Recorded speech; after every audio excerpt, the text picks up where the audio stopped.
वो दौर अलग था, आज का दौर अलग है। आज हथियार उठाए कोई, हमारे पास फुल इंतजाम है, जो कि है हमारी इंडियन आर्मी। उसको सल्यूट करता हूं मैं दिल से कि भाई कश्मीर इंडिया का है। और ये पाकिस्तान जाते थे तो ये पाकिस्तान में बोलते थे, मतलब एक तरीके से दोगले थे। पाकिस्तान जाते थे, पाकिस्तान में बोलते थे कि कश्मीर पाकिस्तान का है। तो आज हम बात करने वाले कश्मीरी पंडितों के बारे में। क्या वो एक्सोडस था या जेनोसाइड था जो 19 जनवरी 1990 में हुआ था, और इस चीज के बारे में आज हम डिस्कस करेंगे। और ये चीज जानने के लिए आप हमारी वीडियो के एंड तक बने रहे, आपको खुद समझ आ जाएगा। आप भी अपनी राय देना वीडियो देखने के बाद, क्या ये जेनोसाइड था, एक्सोडस था। एक्सोडस और जेनोसाइड, जिन लोगों के लिए वर्ड बहुत नए हैं उनके लिए मैं डिफाइन कर देता हूं। एक्सोडस का मतलब होता है जब कई संख्या में, कई लाखों संख्या में सेम टाइम पे लोग एक जगह से दूसरी जगह जाते हैं, उनको एक्सोडस बोला जाता है।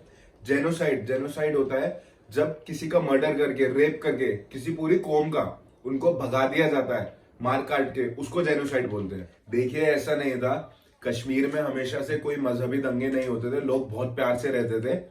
ये 1983 से लेकर 1990 के बीच, इन 7 सालों में कुछ ऐसे लोगों ने हालात क्रिएट कर दिए जिनकी वजह से इतना बड़ा इंसिडेंट हुआ कश्मीरी पंडित के साथ।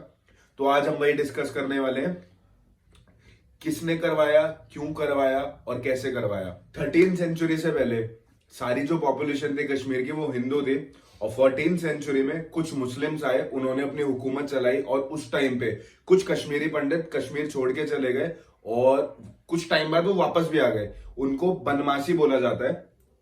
और मैं आपको बता दूं, ये सबसे पहला एक्सोडस था जो कश्मीरी पंडित के साथ हुआ था। जो पंडित कश्मीर से भागे नहीं थे उनको मलमासी बोला गया है। और इनके एक थर्ड प्रजा होती थी मोहर पंडित, जो कि बहुत बड़े व्यापारी होते थे। मुस्लिम इन्वेजन के बाद 150 से 200 साल तक जो इनकी संख्या थी मुस्लिम की, वो मेजॉरिटी में आ गई। और 1981 में एक जनगणना हुई, जो कि पॉपुलेशन की काउंटिंग हुई, जिसमें पता लगा कि 4.41% ही कश्मीरी पंडित बच गए हैं। अराउंड 1,24,000 के आसपास थे। और 1990 तक इनकी पॉपुलेशन जो है 1,60,000 से 70,000 के बीच में आ गई थी। चलिए अब हम डिस्कस करने वाले हैं 1983 से लेकर 1990 के बीच में जो ये 7 साल थे, इसमें क्या हुआ था। तो आपको मैं बता दूं, वहां के सीएम थे जम्मू एंड कश्मीर के शेख अब्दुल्ला। उनकी मौत हुई 1983 में, और उनकी मौत के बाद उनका बेटा फारूक अब्दुल्ला वो सीएम बन गए। और इन्होंने क्या किया, इनकी आदत ये थी फारूक अब्दुल्ला की, ये दिल्ली जाके बोलते थे कि भाई कश्मीर इंडिया का है। और ये पाकिस्तान जाते थे तो ये पाकिस्तान में बोलते थे, मतलब एक तरीके से दोगले थे। पाकिस्तान जाते थे, पाकिस्तान में बोलते थे कि कश्मीर पाकिस्तान का है। और कश्मीर में रह के सेपरेटिस्ट का साथ देते थे, उनके हित में बोलते थे। फारूक अब्दुल्ला, इसकी पार्टी का नाम था नेशनल कॉन्फ्रेंस, जो कि कांग्रेस के संगठन के साथ बनी थी। और इनका साला हुआ करता था जिसका नाम था गुलाम मोहम्मद। उसका सिर्फ और सिर्फ एक सपना था सीएम बनने का, by the hook by the crook उसको सीएम बनना था।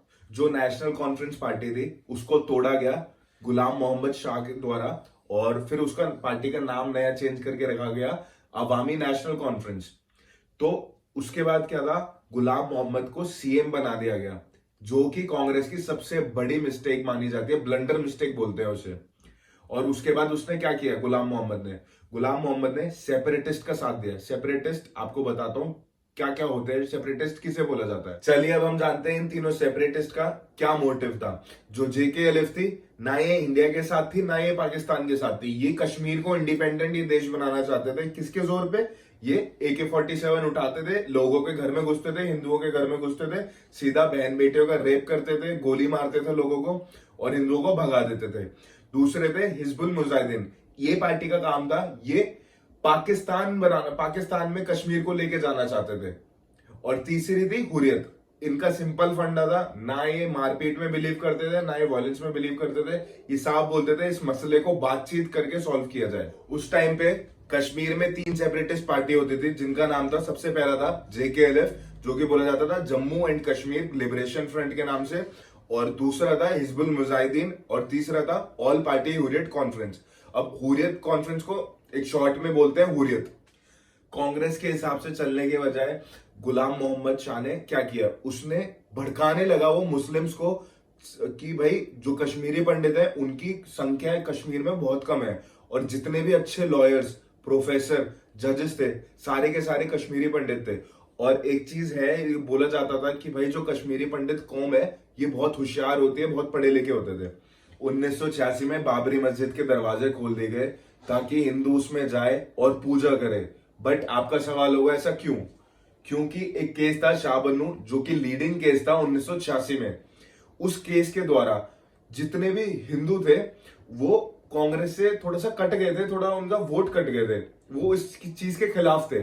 और जितने भी मुस्लिम वोटर्स थे वो सारे के सारे इस चीज से खुश थे। तो एक बैलेंस मेंटेन रखने के लिए कांग्रेस ने ये स्टेप उठाया ताकि भाई हिंदू और मुस्लिम दोनों वोट बैंकर्स बने रहे। जब ये बात गुलाम मोहम्मद के कानों में गई तो उसने क्या किया? गुलाम मोहम्मद ने बोला कि एक टेम्पल है जम्मू में जो कि बहुत जाना माना था, उसको गिराया जाए और बहुत बड़ी मस्जिद बनाए। तो इस चीज का विरोध करने के लिए हिंदुओं ने प्रोटेस्ट किया और बात इतनी ज्यादा बढ़ गई कि मारपीट होने लगी, दंगे होने लगे। और फिर उस टाइम पे कांग्रेस को लगा कि ये उनकी सबसे बड़ी भूल थी जो उन्होंने सीएम बनाया गुलाम मोहम्मद को। इसको फुल फंडिंग मिलती थी, फुल सपोर्ट मिलता था पाकिस्तान से एमयूएफ को, और एमयूएफ हार गई, ये हारनी ही थी। और इसके अगेंस्ट में जो दूसरी पार्टी थी वो थी कांग्रेस। अब कांग्रेस ने क्या किया? कांग्रेस ने जो फारूक अब्दुल्ला पहले सीएम थे उनसे कुछ ऐसी बात हुई उनकी कि पुरानी बातें सारी पीछे छोड़ के उन्हें दोबारा से सीएम बना दिया गया। इलेक्शन के रिजल्ट आए और वो रिजल्ट में जीते हैं और ये दोबारा सीएम बन गए थे फारूक अब्दुल्ला शाह। बट हुआ ये कि एमयूएफ ने बोला कि भाई ये सारा का सारा जो भी इलेक्शन के रिजल्ट थे सारे रिग्ड थे और इनको धोखा दिया गया है। और एमयूएफ ने ये बोला कि इलेक्शन में लड़ने और पॉलिटिक्स में जाने से सिर्फ टाइम वेस्ट होगा, इससे कोई फायदा नहीं होगा उनको। और उन्होंने अपने हथियार खुद उठा लिए और बोला कि हम अपना इंसाफ खुद लड़ेंगे। तो इसके बाद क्या हुआ? जेकेएलएफ बहुत ज्यादा एक्टिव हो गई और इन्होंने जितने भी नए नए लड़के थे, कश्मीरी लड़के, इनको पाकिस्तान भेजा ट्रेनिंग के लिए। और आने वाले टाइम पे बहुत खतरनाक और बहुत बड़े बड़े टेररिस्ट बने। तो पाकिस्तान ने फुल सपोर्ट किया, फुल फंडिंग दी, हथियार तक दिए जो कि कश्मीर में भिजवाए जेकेएलएफ को। लेकिन वो दौर अलग था, आज का दौर अलग है। आज हथियार उठाए कोई, हमारे पास फुल इंतजाम है, जो कि है हमारी इंडियन आर्मी, उसको सल्यूट करता हूं मैं दिल से। तो कुछ दिन बाद हुआ क्या? जेकेएलएफ की फंडिंग रोक दी, सारे हथियार देना बंद कर दिए पाकिस्तान ने, उसको भी लात मार दी, वो ग्रुप बंद कर दिया और एक नया ग्रुप स्टार्ट किया जिसका सिर्फ और सिर्फ एक मकसद था कि भाई कश्मीर को पाकिस्तान से जोड़ना। चलो छोटी मोटी मारपीट और दंगे तो चलते थे, लेकिन कुछ टाइम बाद सबसे ज्यादा मेन प्रॉब्लम कब स्टार्ट हुई? जब इन लोगों ने सरेआम एक हत्या कर दी। बहुत ही ज्यादा प्रोमिनेंट लीडर थे बीजेपी के, जो एक लॉयर थे टीकालाल टपलू नाम के, उनकी सरेआम 5-6 विटनेसेस के सामने हत्या कर दी गई। और फिर अक्टूबर में एक रिटायर्ड जज थे, काफी जाने माने, जिनका नाम था नीलकंठ गंजू। इन्होंने मकबूल भट्ट केस में फांसी की सजा सुनाई थी मकबूल भट्ट को। उसका बदला लेने के लिए इन्होंने गोली मार दी उन्हें भी सरेआम। और सबसे मेन बात, ये दोनों के दोनों जो मारे गए थे कश्मीरी पंडित थे। 8 दिसंबर को तो इन लोगों ने हदी पार कर दी। जो उस टाइम के होम मिनिस्टर ऑफ इंडिया थे, जिनका नाम था मुफ्ती मोहम्मद सैयद, उनकी लड़की का नाम था रुबैया सैयद, उसको किडनैप कर लिया गया। और इनकी मांगे ये थी कि 5 मिलिटेंट्स को रिलीज करो, और जो कि वो मांगे पूरी हुई। फिर मिलिटेंट्स के इतना ज्यादा कॉन्फिडेंस बढ़ गया, इन्होंने सोचा कि हमने पूरी इंडियन गवर्नमेंट को झुका दिया। इनकी हैवानियत इतनी ज्यादा बढ़ गई थी, ये सरेआम रोड पे निकल गए और नारे लगाने लगे, रलिफ सलिफ गलिफ, हाथ में AK-47 उठा के। ये इतने हैवान थे, पुलिस इनको देखकर डर जाती थी, भाग जाती थी, छुप जाती थी, क्योंकि इनके हाथ में AK-47 हुआ करती थी और जो इनके सामने आता था उनको बीच में उड़ा देते थे। अब 4 जनवरी 1990 को एक आर्टिकल रिलीज हुआ जो वहां कश्मीर के सारे न्यूज़पेपर में छपा गया था। फ्रंट लाइन पे लिखा था, कश्मीरी पंडित कश्मीर से भाग जाए, निकल जाए, नहीं तो हम अपनी तरीके से इन्हें भगाएंगे। अब वहां पे हुआ क्या? जितने मस्जिद थे उसके सारे स्पीकरों में बोला गया कि कश्मीरी पंडित यहां से निकल जाएं, उनकी ये जगह नहीं है, यहां से भाग जाएं।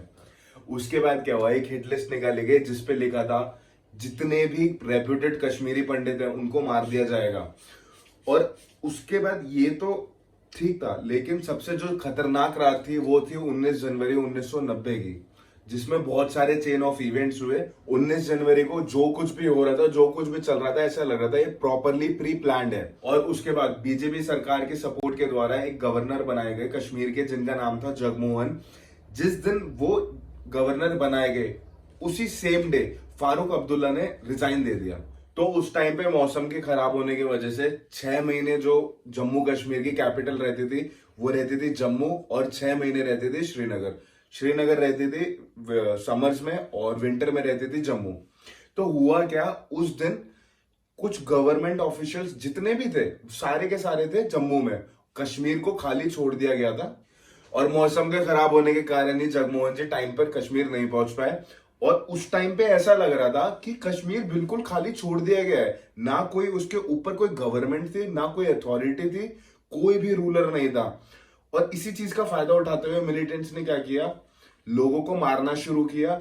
उस दिन सबसे ज्यादा कांड हुए, रॉबरी हुई, रेप हुए और मर्डर्स हुए बहुत ज्यादा। तो नेक्स्ट डे 20 जनवरी को क्या हुआ, लाखों की संख्या में कश्मीरी पंडित कश्मीर छोड़ के चले गए, क्योंकि भाई इतना डर गए थे वो लोग जो सब कुछ हो रहा था।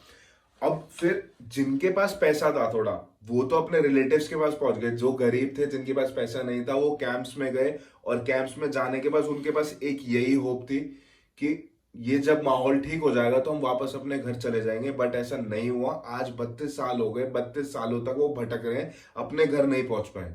उसके अगले दिन 21 जनवरी को क्या हुआ, कुछ मिलिटेंट्स नारे लगाते हुए लाल चौक की तरफ बढ़े और वहां पे सीआरपीएफ के जवानों ने वार्निंग दी, उनको रोकने के लिए बोला, बट वो नहीं माने और ओपन फायरिंग स्टार्ट हो गई, जिसमें कि इंडियन रिपोर्ट के अकॉर्डिंग 28 डेथ हुई। और according to international human organisation के द्वारा 50 डेथ दिखाई गई। और वहां के जो लोकल थे उनके अकॉर्डिंग 284 डेथ हुई। 26,000 सोल्जर सिर्फ कश्मीर के चक्कर में शहीद हुए, जिसमें से 7 से 8,000 तो सिर्फ कश्मीर के अंदर ही शहीद हुए। इनकी किसी को नहीं पड़ी, क्योंकि ये कोई वोट बैंक नहीं है। तो हम कश्मीर के ऊपर कितनी भी बातें कर लें, कितनी भी डिस्कशन कर लें, वो घंटों तक की भी वीडियो बन सकती है। बहुत सारी इसकी कहानियां हैं जो हमारे सामने अभी तक भी नहीं आई है। बट जितनी इंफॉर्मेशन हमने, जितनी रिसर्च करी, जो हमारे पास आई, वो हम आप तक लेके आना चाहते थे इस वीडियो के द्वारा, और हमने वो करी है, अपना बेस्ट किया है। बाकी अगर आपको हमारी वीडियो अच्छी लगी हो तो उसको लाइक करना और कमेंट करके जरूर बताना कि ये एक्सोडस है या फिर जेनोसाइड है। और आज के लिए बस इतना ही। नमस्कार, जय हिंद, जय भारत।